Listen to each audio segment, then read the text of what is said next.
할렐루야. 우리 앞뒤 좌우 인사합니다. 명절 잘 쉬었습니까? 자녀들 잘 왔다 갔죠? 예. 참, 명절이 좀 길어가지고. 예. 자, 오늘은 질병과 죽음 앞에서 드리는 기도, 이런 제목으로 말씀을 전하고자 합니다. 질병, 죽음. 사람은 한번 태어나면 병이 걸리기도 하고, 또 한 번은 이제 죽는데요.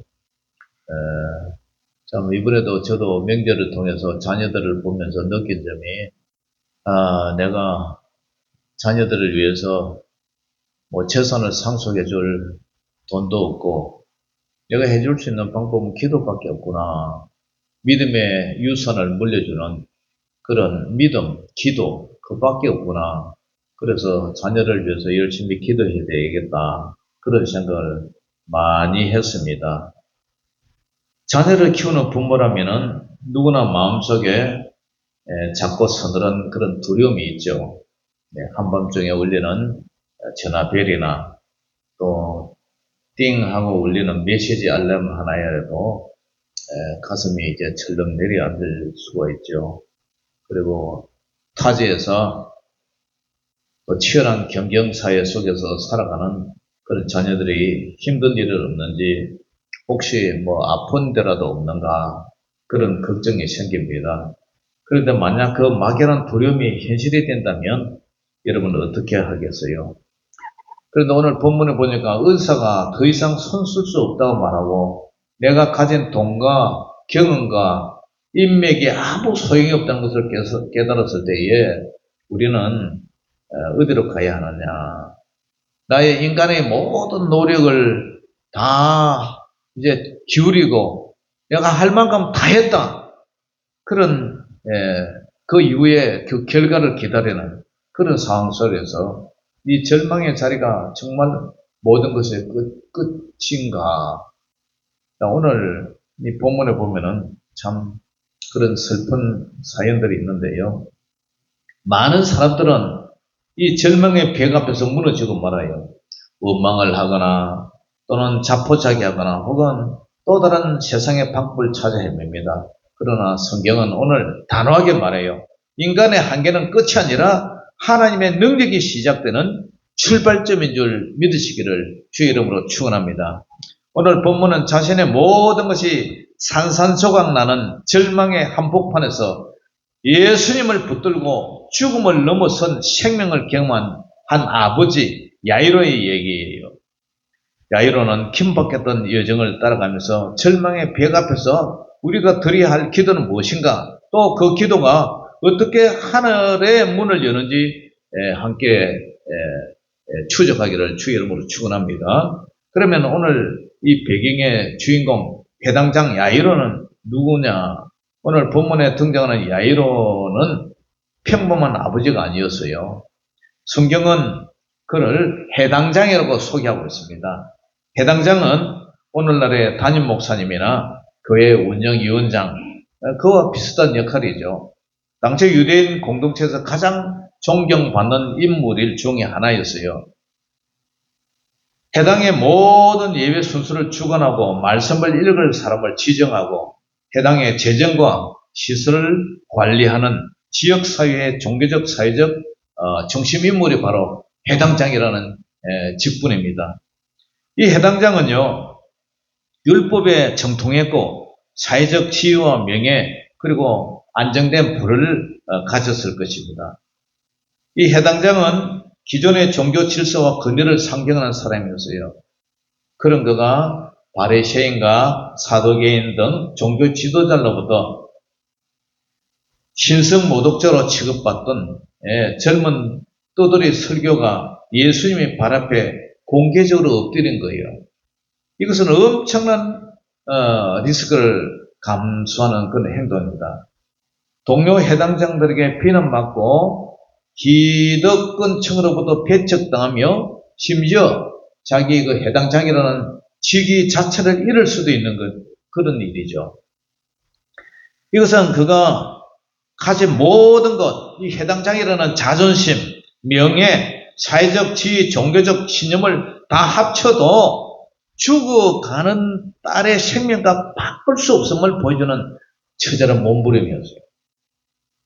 해당 장의 이야기는 모든 것을 가졌다고 생각했던 한 인간이 가장 소중한 것을 잃을 그런 위기 앞에서 어떻게 무너지고 또 어떻게 다시 서는가에 대한 기록이에요.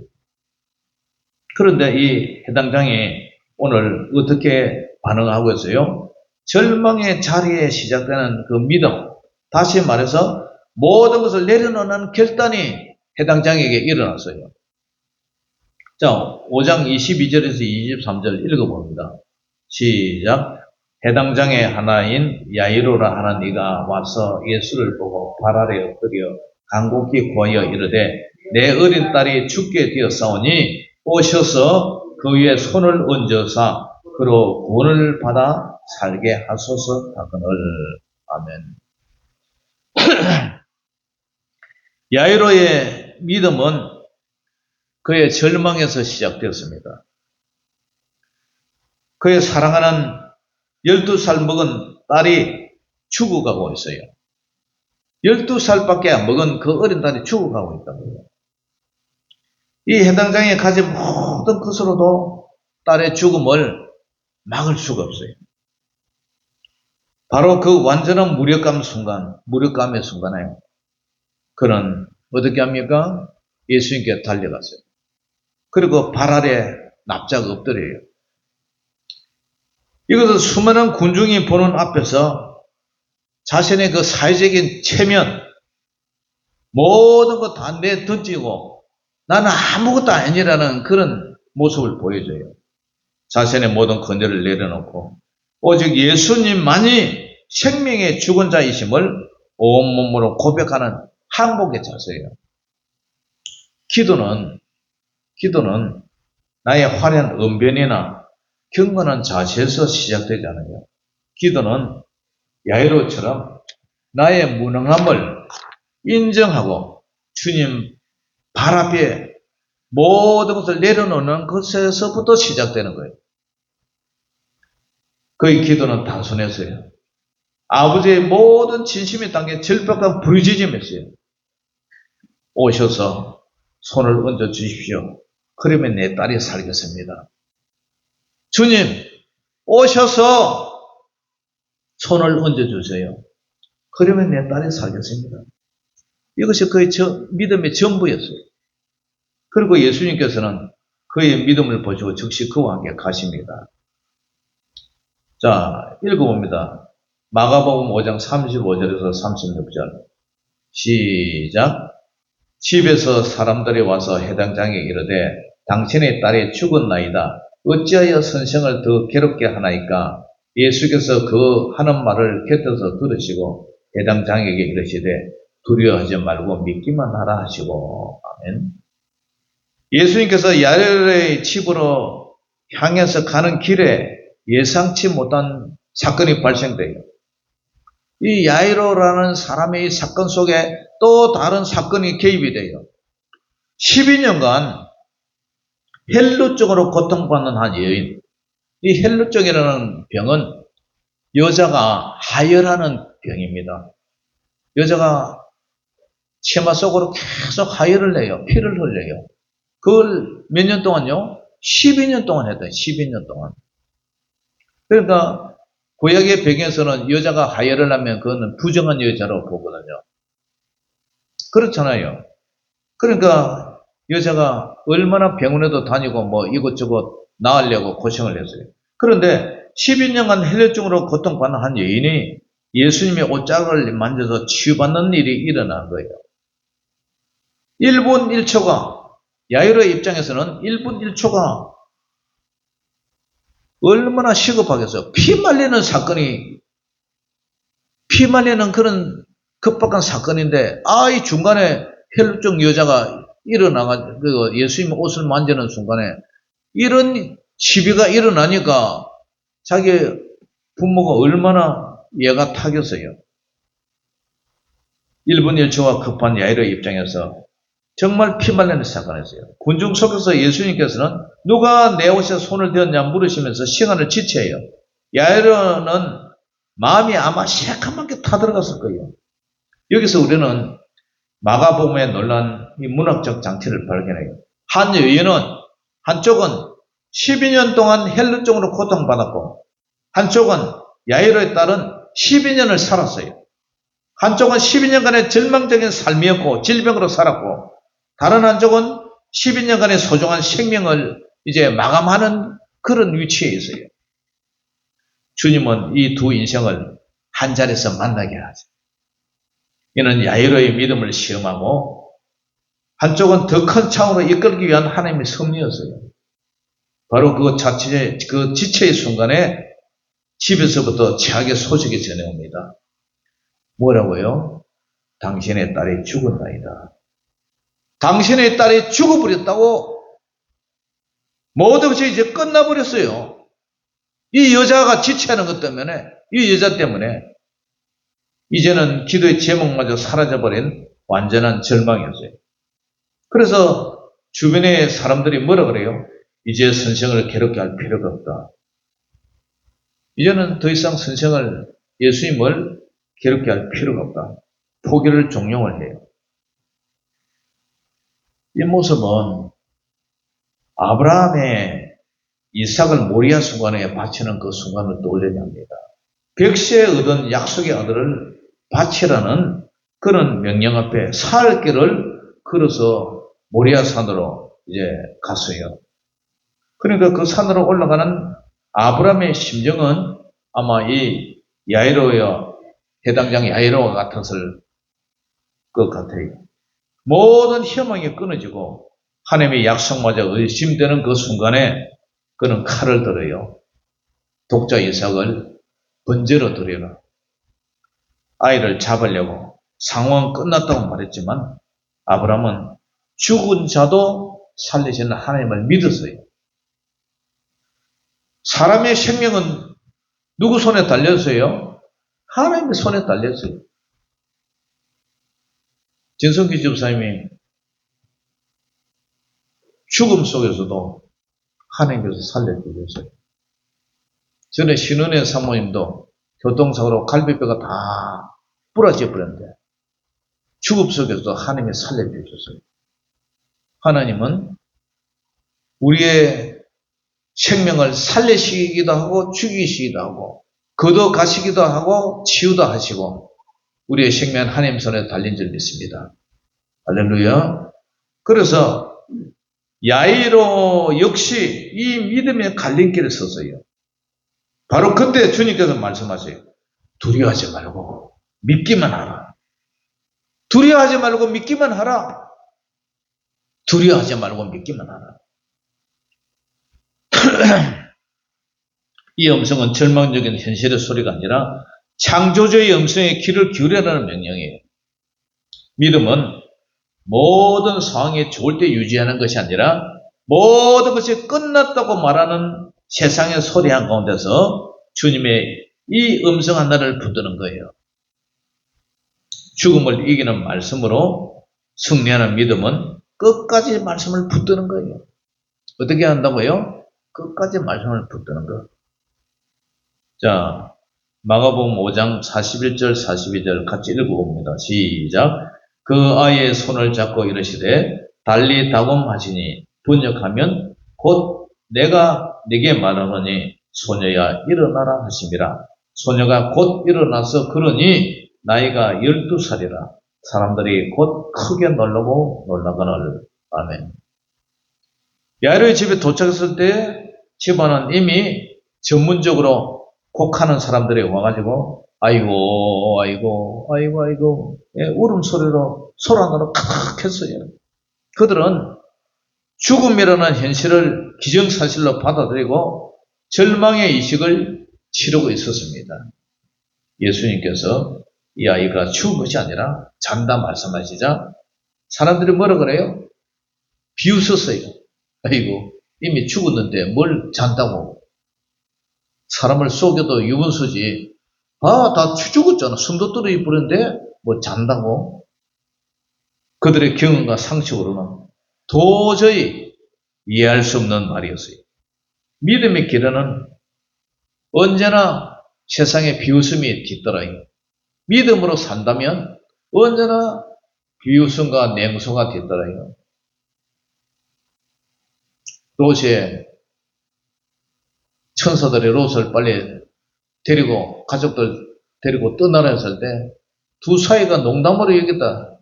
아이고 이 도시가 소돔과 고모라가 망한다고 비웃었어요. 농담으로 여겼어요. 우리가 믿음으로 사는데 마을 사람들은 뒤에서 비웃잖아요. 예수한테 미쳤다고. 믿음의 길은 언제나 세상에 비웃음이 뒤따라요. 예수님께서는 그 비웃는 무리를 다 내보내시고 오직 베드로, 야고보, 요한 제자들, 사도들과 그리고 아이의 부모, 즉 끝까지 믿음을 지킨 소수의 사람들과 함께 방으로 들어갔습니다. 그리고 아이의 손을 잡고 당시에 사람들이 일상적으로 사용하던 아람어로 아주 다정하게 친밀하게 말씀하십니다. 달리타고 어린 소녀야 일어나라. 마가복음이 굳이 헬라 독자들에게 낯선 이 외국어 발음을 그대로 기록한 이유는 이 사건이 얼마나 생생하고 실제적이었는지를 강조하기 위해서예요. 이것은 마법 주문이 아니었어요. 마치 사랑하는 아버지가 아침에 자는 딸을 향해서 얘야 일어나랴, 얘야 일어나렴 이렇게 깨우듯이 생명의 창조주께서 죽음의 잠에 빠진 소녀에게 다정하게 건네시는 생명의 명령이었어요. 생명의 명령. 이 말씀 한마디에 죽음의 근세는 힘을 잃고 떠나갑니다. 소녀는 곧 일어나 걸었고 예수님은 아이에게 머리끝을 주라 하시면서 그녀의 부활이 환상이 아닌 실제 육체의 회복임을 확인시켜 주셨어요.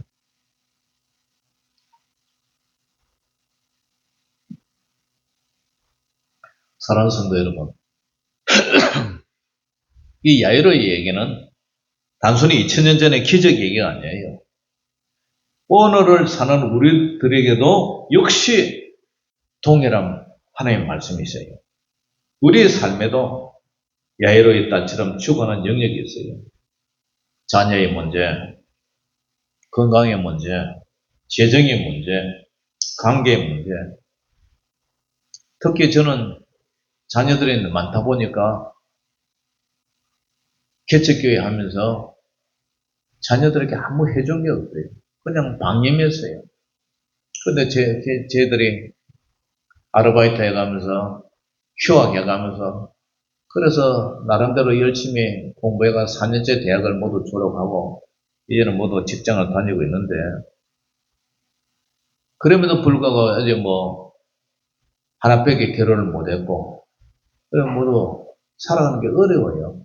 그들 얘기를 들어보면 도시 생활이 역시 녹록지가 않아요. 우리 시절에는 그래도 직장 다니면서 재형저축이라도 하고 그래서 월세에서 전세로 갈아타고 전세에서 또 좀 대출 좀 받고 집도 사고 이렇게 늘려갔는데 요즘은 그죠? 집값이 얘는 미쳤어요.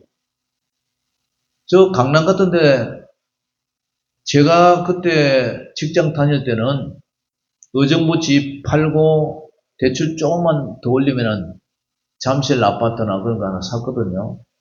근데 지금은요, 집은 한 30평 정도 되는 거, 그런 게 40억, 50억 한대요. 그러니 어떻게 집을 사요? 미쳤어요, 이 시대가. 정말 미쳐서 이러면 안 돼요. 집이라는 개념은 누구나 편히 살 수 있고 누구나 편히 쉬었다 갈 수 있는 그런 집이어야 되지. 집을 가지고 이렇게 차등을 주는 이런 사회가 좋은 사회가 아니잖아요. 그러니까 삶이 힘들죠. 그래서 이 말씀을 야이로 사건을 우리의 삶에 적용을 해보면 여러분의 엎드림은 어디 있냐? 우리의 엎드림은 어디 있냐? 내 힘으로 해결하는 교만을 내려놓고 야이로처럼 나의 무능함을 고백하면서 주님께 모든 것을 맡기는 거예요. 나의 지혜와 나의 체면, 자존심을 내려놓고 주님 발 앞에 완전히 항복하는 그 자리가 바로 기도의 시작점인 줄 믿습니다. 아멘. 하나님의 지체를 어떻게 해석하고 있느냐?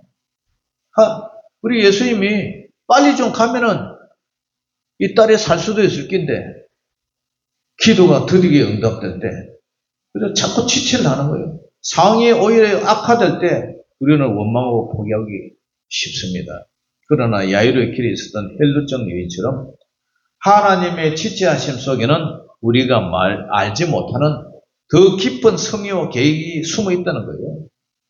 두려워하지 말고 믿기만 하라. 두려워하지 말고 믿기만 하라. 음성을 신뢰하면서 인내를 해야 돼요. 또 하나는 세상의 비웃음 앞에서 무엇을 붙들고 있느냐?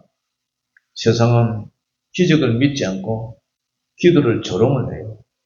그러나 우리는 그 소리의 귀를 닫고 달리다고 외치는 주님의 음성에 집중을 해야 돼요. 우리의 삶이 죽어가는 영역을 향해서 우리 자녀의 아픔을 향해서 능력의 말씀, 생명의 말씀을 믿음으로 붙잡고 선포를 해야 돼요.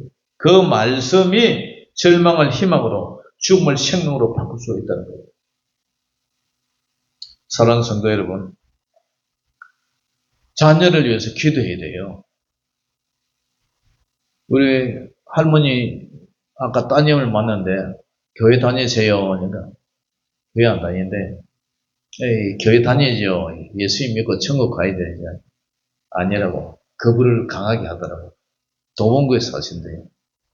도봉구 잘 알아요. 그 동네 제 무대였어요. 의정부가 집이었으니까 맨날 서울 지나가면 그걸로 지나다니니까. 그런데 해당장 야이로는 인간의 모든 방법이 끝난 자리에서 예수님의 발 앞에 엎드림으로 시작했어요. 절망적인 소식 속에서도 믿기만 하라. 믿기만 하라. 하나님이 함께 하시면 믿기만 하라. 죽었던 자가 살아나잖아요.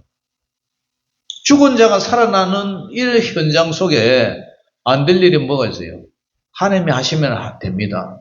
아멘?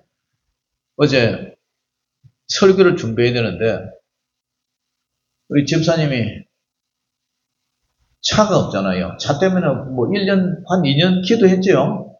예, 오래 기도했는데 본인 입장에는 차를 살 수가 없었어요. 가진 돈도 부족하고. 그래 어쨌든 결론은 올 차 끌고 왔습니까? 예, 차 샀어요. 뒤치다 거는 제가 해야 되지만 샀어요. 믿기만 하라. 기도하고 믿기만 하라. 그러면 하나님은 일하신다. 아멘. 좋은 차 뽑았어요. 좋은 차. 트럭이지만. 아무튼 우리가 살아갈 때에 자녀에게 물려줄 유산도 없고 재산도 없고 물려줄 수 있는 것은 나의 힘으로 물려줄 수 있는 것은 한계가 있어요. 그러나 하나님 앞에 기도하면 하나님이 더 큰 것으로 가장 좋은 방법으로 자녀를 밀어주실 줄 믿습니다. 아멘.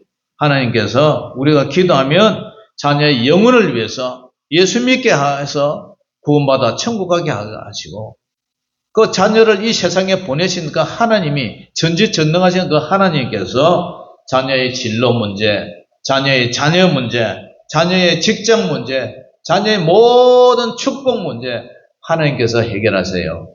우리 여러분들 부모님들 이제 자녀를 위해서 매일 아침 저녁으로 수시로 기도하세요.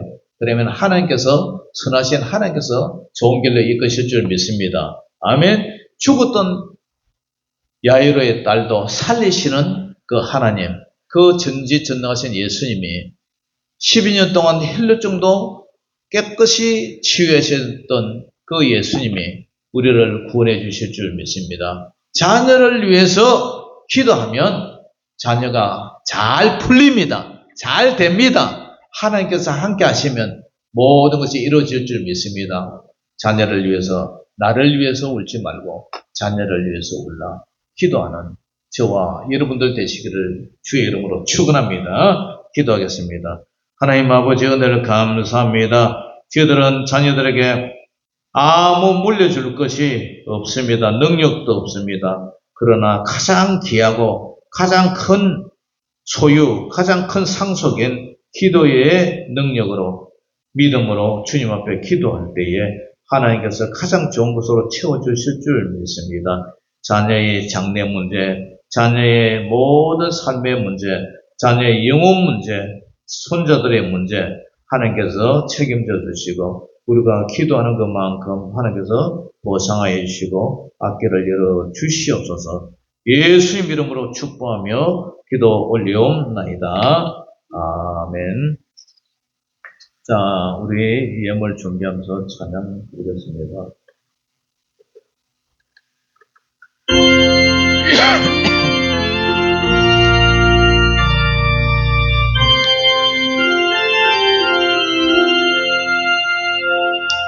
죄짐 같은 우리 구주 어찌 좋은 친구들 걱정 근심 무거운지 우리 주께 맡기세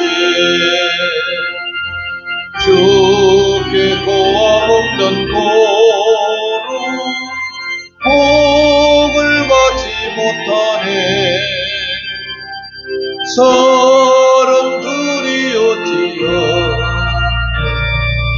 나를 주를 모르라 시험 걱정 모든 괴로움 없는 사람 누군가 부질없이 낙심 말고 기도드려 아래세 이런 진실하신 친구 찾아볼 수 있을까 우리 약함하시오 어찌 아니하를까 근심 걱정 무거운 아니 진짜 누군가 이런 주는 우리 예수 주께 기도드리세 세상 친구 멸시하고